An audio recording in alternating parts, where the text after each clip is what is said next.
नमस्कार दोस्तों, विद्याशक्ति एजुकेशन के ऑनलाइन प्लेटफॉर्म पर सभी मित्रों का हार्दिक स्वागत और अभिनंदन है। दोस्तों, हम पढ़ रहे हैं मानव रोगों के बारे में और मानव रोगों में हमने जीवाणुजनित प्रमुख रोग है उनको पढ़ लिया है।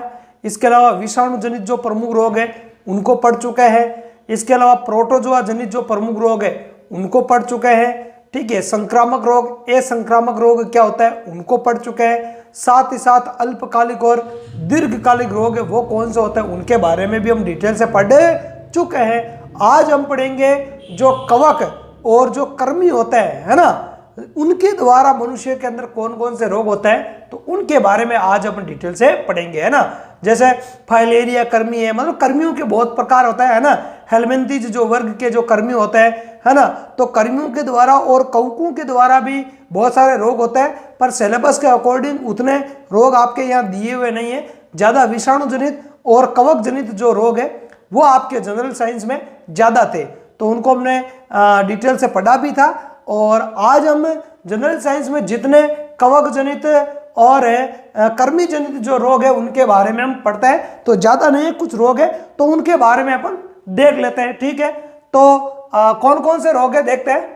तो सबसे पहले अपन देखते हैं अतिसार रोग। ठीक है, तो अतिसार रोग में क्या होता है, इसका रोगजनक क्या होता है, इसका रोगजनक होता है एस्केरिस लुम्ब्रिकाइटिस। क्या रखना, ये एक कृमि है। क्या है कि एक प्रकार का ये कृमि है, कृमि के द्वारा होने वाला रोग है। किसके द्वारा, कृमि के द्वारा होने वाला रोग है। ठीक है, और ये जो कृमि है वो निमेटोड संघ में आता है। किस संघ में आता है, निमेटोड में, है ना, या निमेटोडा संघ।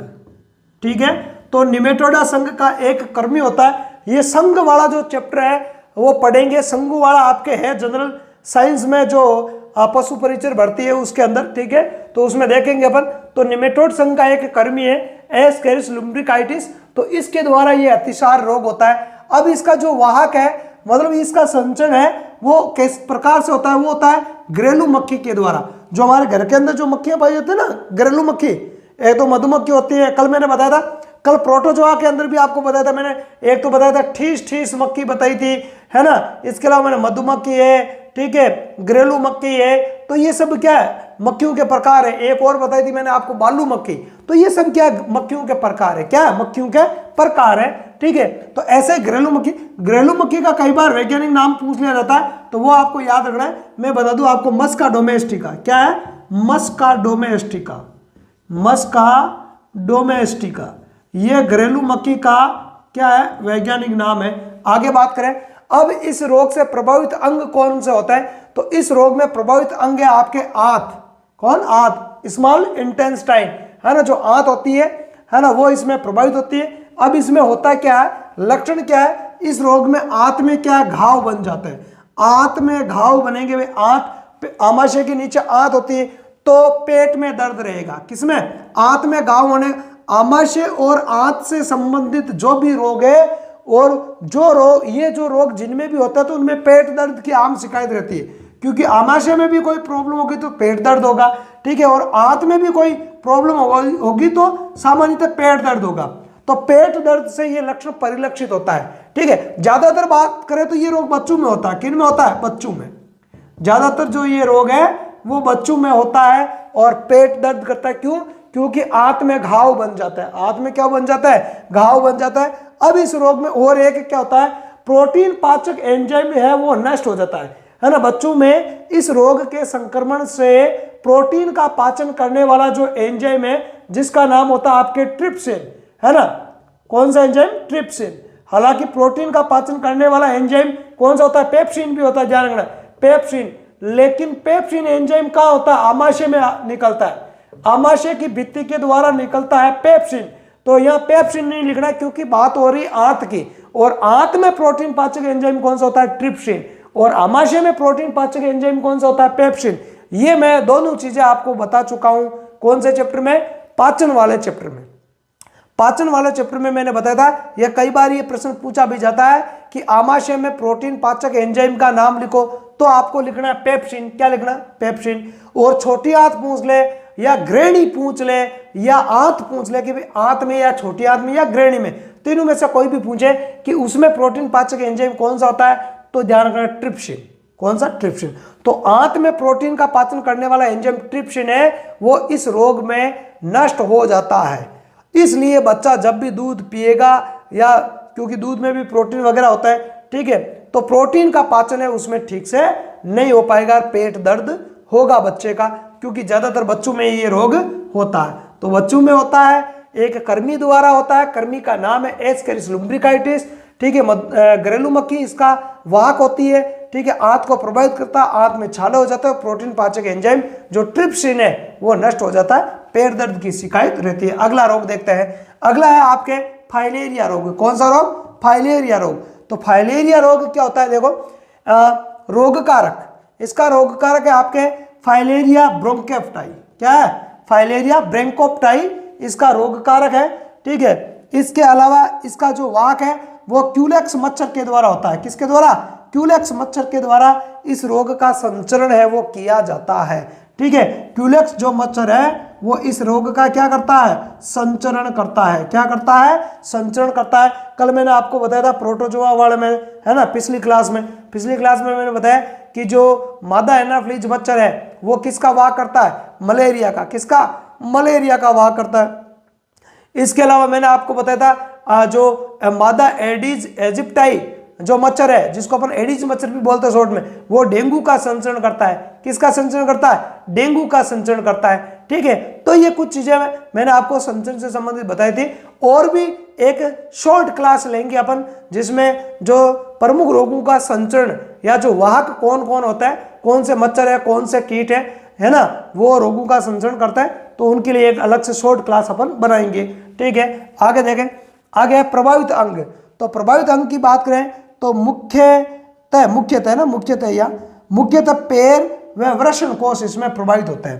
पैर और वृषण कोष प्रभावित होता है। अब कैसे प्रभावित होता है? तो लक्षणों में देखते हैं, पैरों व वृषण कोष में सूजन आ जाती है ना। जो पैर होते हैं व्यक्ति के पैर है वो काफी फूल जाते हैं, और जो वृषण कोष होता है जिसमें प्राथमिक जननांग है वो वृषण है ना। मनुष्य के जो प्राथमिक जनन अंग कौन सा होता है? वृषण होता है, ठीक है। तो वृषण है, वृषण कोष में बाहर होता है थैलीनुमा संरचना में, ठीक है। तो वो वृषण कोष है वो भी फूल जाता है और पैर भी फूल जाते हैं इस रोग के अंदर, ठीक है। तो इस डायग्राम में आप देख सकते हो, डायग्राम में आपको वृषण कोष भी फूले हुए दिखाई दे रहे हैं, और व्यक्ति का जो पैर है वो फूलकर काफी बड़ा हो गया, हाथी के जैसा, इसलिए इसको हाथी पांव या फील पांव या एलिफेंटाइटिस रोग के नाम से भी जाना जाता है। किसके नाम से? एलिफेंटाइटिस या हाथी पांव या फील पांव रोग बोलते हैं। किसको? फाइलेरिया का। तो फे से याद रख लेना आप, ठीक है, फे से याद रख लेना, ठीक है। फे से फाइलेरिया कर्मी होता है, फे से फील पांव और हाथी जैसा पैर, हाथी पांव, ठीक है। तो फील पांव, हाथी पांव, फाइलेरिया, ठीक है। देखो इसके अन्य नाम क्या है? हाथी पांव कहते हैं इसको फील पांव भी कहते हैं, या इसको एलिफेंटाइटिस अंग्रेजी में कहते हैं। आगे बात सुन, क्योंकि इसमें व्यक्ति का जो पैर होता है वो फूलकर हाथी जैसा हो जाता है, जैसा कि अभी आपने पहले डायग्राम में भी देखा था, ठीक है। तो ये है आपके फाइलेरिया रोग और अतिसार रोग। आगे देखते हैं, अगला तीसरा रोग देखते हैं अपन। अगला आपका बाला या नारू रोग, ठीक है। तो बाला या नारू रोग क्या होता है ना। वर्तमान में भारत में और राजस्थान में जो नारू रोग है वो बिल्कुल भी नहीं होता है। इसका 2000 में क्या कर दिया गया था? समूल उन्मूलन कर दिया गया था, है ना। 2000 में 2000 में है ना, समूल इसका क्या कर दिया गया था? उन्मूलन एक कार्यक्रम चला था, नारू उन्मूलन कार्यक्रम उस टाइम, है ना। सन 2000 ईस्वी में एक कार्यक्रम चलाया गया था, मतलब 2000 ईस्वी से पहले, है ना। तो एक नारू उन्मूलन कार्यक्रम चलाया गया था, जिसके तहत समूल नारू रोग को भारत से है वो क्या कर दिया गया? नष्ट कर दिया गया, उसका उन्मूलन कर दिया गया। तो आजकल जो नारू रोग है वो नहीं होता है। आगे बात समझ में। अब ये नारू रोग होता क्या है इसको देखते अपन। और इसका रोगजनक है ड्रैगनक्लस मेडिनेंसिस, कर्मी है ये भी, ठीक है। ये भी क्या है? कर्मी ही होता है एक प्रकार का, ठीक है। और कर्मी का मतलब क्या होता है? दागेनुमा या लंबे लंबे जो जीव होता है ना, सूक्ष्म लंबे जो जीव होता है उनको कर्मी कहा जाता है विज्ञान की भाषा में, ठीक है। और इसका जो संचरण है वो संदूषित जल के द्वारा होता है। किसके द्वारा? दूषित जल के द्वारा। दूषित जल पीने से इस रोग के जो कर्मी है वो उस जल के साथ नाडी है, तालाब है, जो भी जलाशय होता है उनके अंदर ये पहले होता था। पहले जब लोग है कहीं से भी पानी पी लेते थे, ठीक है। तो आजकल तो क्या कि साफ सफाई का दौर ज्यादा है और कर्मी जनित जितने भी रोग है तो उनमें पानी को उबाल कर पीना चाहिए। क्या चाहिए? पानी को उबाल कर फिर ठंडा करके फिर पीना चाहिए, ताकि उसमें कोई भी यदि रोगजनक हो तो वो नष्ट हो जाए। आगे बात करें, प्रभावित अंग इसमें संपूर्ण शरीर है और इसके लक्षण क्या? देखो, मुख्यतः बात करें तो पैरों में फफोले बनना, जिनसे कृमि का बाहर निकलना, ठीक है। मुख्यतः अपन लिखे तो कह सकते हैं कि पैर, मुख्यतः इसमें प्रभावित अंग है वो पैर होते हैं। पैरों में क्या बनता है? फफोले, छाले बन जाते हैं। क्या बन जाता है? छाले बन जाते हैं और उन छालों से धागे नुमा जो कृमि है वो बाहर निकलते हैं और उस टाइम उन छालों से बहुत दर्द है वो महसूस होता है। यहाँ पे देखो एक डायग्राम दिया गया, उस डायग्राम के अंदर देखो पैर के अंदर किस प्रकार से फफोले या छाले बने हुए, ठीक है, और उनसे देखो कृमि निकलते हुए बाहर की ओर दर्शाए गए। तो इस प्रकार ये रोग होता था पहले, है ना। सन 2000 के पहले भारत में भी होता था, पर नारू उन्मूलन कार्यक्रम चलाया गया और उसके तहत है वो इसको समूल नष्ट कर दिया गया है ना। जैसे अभी पोलियो ना, भारत को पोलियो मुक्त देश घोषित कर दिया गया है ना। तो ऐसे ही अब ये नारू रोग है वो भारत में नहीं होता है, ठीक है। तो ये है आपके नारू रोग। आगे बात करें, अगला अपने एथलीट फुट रोग। एथलीट फुट रोग है वो किसमें होता है? खिलाड़ियों में होता है। किसमें? इसलिए इसको नाम दिया गया एथलीट फुट, है ना, जो एथलीट होता है। रोग कारक क्या इसका? Tinea pedis. टीनिया पेडिस ये कवक है, ध्यान रखना, ये कवक जनित रोग है ना। और हम वैसे ही क्या पढ़ रहे हैं? कवक और कर्मी जनित रोग ही पढ़ रहे हैं। क्या पढ़ रहे हैं? कवक और कर्मी जनित रोग ही पढ़ रहे हैं, तो शामिल ही है। तो ये एक कवक है जिसका नाम है टीनिया पेडिस, उसके द्वारा ये होने वाला रोग है। आगे बात समझ में। अब इसका जो वाहक है वो क्या होता है? संदूषित वस्तुओं के उपयोग के द्वारा। संदूषित वस्तुओं का मतलब हो गया जैसे कि टॉवेल है या और भी अन्य कोई चीजें हैं जो इस कवक से संदूषित है, दूषित है ना, उन चीजों का उपयोग कर लिया जाता है तो एक व्यक्ति से दूसरे व्यक्ति में ये पहुंच जाता है, ठीक है। अब इसमें प्रभावित अंग क्या होता है? प्रभावित अंग होता है पैरों की त्वचा। इसमें भी क्या होते हैं? उसमें तो पूरे पैर है और इसमें पैरों की त्वचा है वो मुख्यतः प्रभावित अंग होता है। अब कैसे होता है? देखो लक्षण देखो, पैरों की त्वचा में मुख्यतः अंगुलियों के मध्य, अंगुलियों और अंगूठे के बीच में से जो त्वचा मध्य से कट फट जाती है। कौन? त्वचा। ये जो त्वचा है वो अंगुलियों और अंगूठों के बीच में से कट फट जाती है, तो वही है आपके एथलीट फुट रोग। यहाँ देखो डायग्राम के अंदर, इस डायग्राम के अंदर देखो एथलीट फुट रोग में अंगूठे और अंगुलियों के बीच में किस प्रकार से त्वचा है वो संक्रमित हो जाती है, कट फट जाती है, तो यही एथलीट फुट रोग होता है। आगे बात समझ में। तो ये दो प्रमुख रोग है, एक तो बाला या नारू रोग और एक है आपके एथलीट फुट रोग। कौन सा? एथलीट फुट रोग। आगे देखें अपन, आगे है अगला रोग है, अगला पांचवा रोग है दमा रोग। तो दमा रोग में क्या होता है? देखो इसका रोगजनक क्या है? एस्परजिलस है फ्यूमिगेट्स कवक। ध्यान में कवक जनित रोग है ना। इतना आपसे नहीं पूछेगा इसके अंदर पूछेगा दमा रोग का रोगजनक क्या है, तो कवक है, ध्यान रखना है ना। ये कवक जनित रोग है, ये आपके लिए इंपॉर्टेंट है।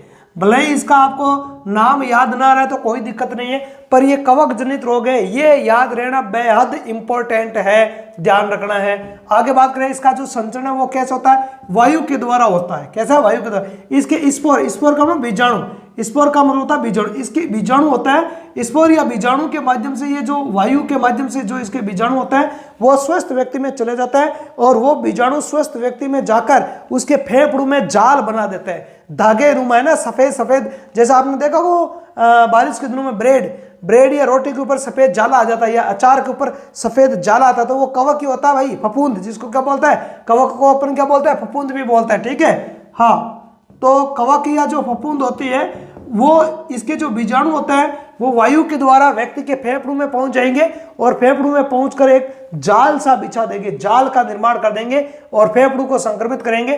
तो प्रभावित अंग क्या? इसमें फेफड़े हो गए आपके, क्योंकि फेफड़ों में संक्रमण करता है। और लक्षण क्या है? श्वास लेने में कठिनाई। भाई फेफड़ों में संक्रमण होगा तो सीधी सी बात है, श्वास लेने में क्या होगी? कठिनाई। और जब भी कठिनाई होगी श्वास लेने में तो खांसी भी आपको चलेगी, ठीक है, दर्द भी अनुभव होगा फेफड़ों में। आगे बात समझ में।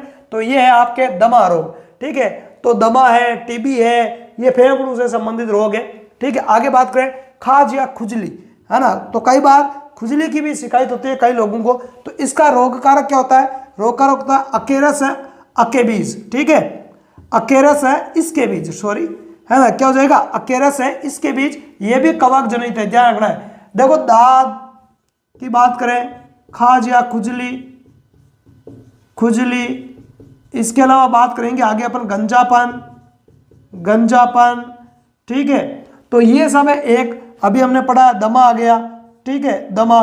तो ये है सब कवक जनित रोग है, ये सब क्या है, कवक जनित, खाज, खुजली, है ना, दाद, गंजापन और दमा, ये क्या कवक जनित रोग है, ध्यान रखना आपको, ठीक है। अब इसका वाक है स्पर्श व वायु द्वारा, है ना। स्पर्श का मतलब है कि सीधे डायरेक्ट स्पर्श के द्वारा भी खुजली हो सकती है, या जिस व्यक्ति को खुजली हो रखी है उसका टॉवेल वगैरह है, कपड़े हैं, है ना, इत्यादि को यूज में लेने से भी आपके भी हो सकता है, या स्वस्थ व्यक्ति में भी हो सकता है, ठीक है। आगे बात करें, प्रभावित अंग है इसमें त्वचा, क्योंकि खुजली होती है तो त्वचा पे होती है। अब लक्षण क्या है, त्वचा में खुजली वे सफेद दाग पड़ जाते हैं, जैसे खुजाता है वहां से त्वचा को तो सफेद सफेद पपड़ी बन जाएगी वह, है ना, खुजाने से। और कई बार तो कंडीशन ऐसी पहुंच जाती है कि खुजाते जाओ, खुजाते जाओ, खुजाने के बावजूद भी आपके वहां से खून निकलने लग जाएगा और आप फिर भी खुजाते जाओगे उस जगह से, है ना। तो इतनी भयंकर खुजली चलती है कि वहां से व्यक्ति खून निकलने के बाद में भी वहां से खुजाता जाता है, पीछा छोड़ता ही नहीं है। तो ये रोग होता तब इतना भयंकर होता है, ठीक है। आगे बात, तो ये कवक के इन्फेक्शन से ही होता है। तो ये है आपके दमा और खुजली रोग। आगे देखें अपन, अगला रोग है गंजापन। तो गंजापन क्या होता है, गंजापन जानते हैं अपन, ठीक है, सर के बाल है वो उड़ जाते हैं। तो इसका रोगजनक होता है टीनिया कैपिटिस कवक, ध्यान रखना, इतना ही याद रखना आपको, कवक के द्वारा होता है। किसके द्वारा, कवक के द्वारा। हालांकि गंजेपन के बहुत सारे कारण होता है, कोई एक कारण नहीं होता, पर अपन यहाँ पे सूक्ष्म जीवों के द्वारा होने वाले रोग पढ़ रहे हैं, तो कवक के द्वारा भी गंजापन होता है, इसलिए यहाँ पे इसको शामिल कर रहे हैं, है ना। गंजेपन के बहुत सारे कारण हो सकते हैं, कोई एक कारण नहीं होता है, पर इस कवक के द्वारा भी गंजापन होता है, ठीक है। तो रोगजनक हो गया टीनिया कैपिटिस कवक हो गया, आपको इतना ही याद रखना कवक है, ठीक है। प्रभावित अंग सिर हो गया, क्योंकि गंजापन सिर के बाल उड़ने ही है, तो प्रभावित अंग हो गया सिर, और लक्षण है सिर के बालों का गिरना, सिर के बालों का गिरना, तो गंजापन उत्पन्न हो जाता है, जैसा कि आपके डायग्राम में भी दिखाया गया है, ठीक है। अगला अपन देखते हैं रिंग वर्म या दाद रोग। कौन सा, इसको रिंग वर्म या दाद भी बोला जाता है। इसका रोगजनक क्या होता है, रोगजनक होता है ट्राइकोफाइटोन लेरुकोसम कवक। इसमें भी आपको कवक याद रखना है, क्या याद रखना है, कवक याद रखना है, ठीक है। भले कवक का नाम आपको याद रखने की कोई जरूरत नहीं है, यहाँ पर भी नहीं है और यहाँ पर भी आपको नहीं है, ठीक है। अब बात करें प्रभावित अंग है त्वचा। प्रभावित अंग क्या, त्वचा है, और लक्षण त्वचा पर लाल रंग के दानेदार, लाल रंग के दानेदार क्या बन जाएंगे, रिंग, वलय बन जाएंगी, गोले बन जाएंगे। जैसे देखो उस डायग्राम में, देखो डायग्राम के अंदर देखो दाद का एक डायग्राम है जिसमें लाल रंग के वलय बन गए, छल्ले बन गए त्वचा के ऊपर, और वैसे भी हम सब दाद के बारे में जानते हैं। तो ये है अपने प्रमुख है कुछ आज जो हमने पढ़े हैं रोग जो आपके कर्मी और कवक जनित रोग है। किसके द्वारा, कर्मी और कवक जनित रोगों के बारे में आज हमने पढ़ा है, ठीक है। तो इस क्लास में इतना ही पढ़ेंगे। यदि क्लास आपको अच्छी लगी है तो क्लास को अपने दोस्तों में ज़्यादा से ज़्यादा शेयर करना है, ठीक है। चैनल पर आप नए हो तो चैनल को लाइक और सब्सक्राइब जरूर करना है, साथ ही साथ बेल आइकन को प्रेस कर लेना, ताकि जैसे ही मैं कोई वीडियो अपलोड करूं उसका नोटिफिकेशन आपको हाथों हाथ मिल जाए। तो इस क्लास में इतना ही, कल फिर एक नई क्लास के साथ आपसे मिलेंगे, तब तक के लिए धन्यवाद, जय हिंद।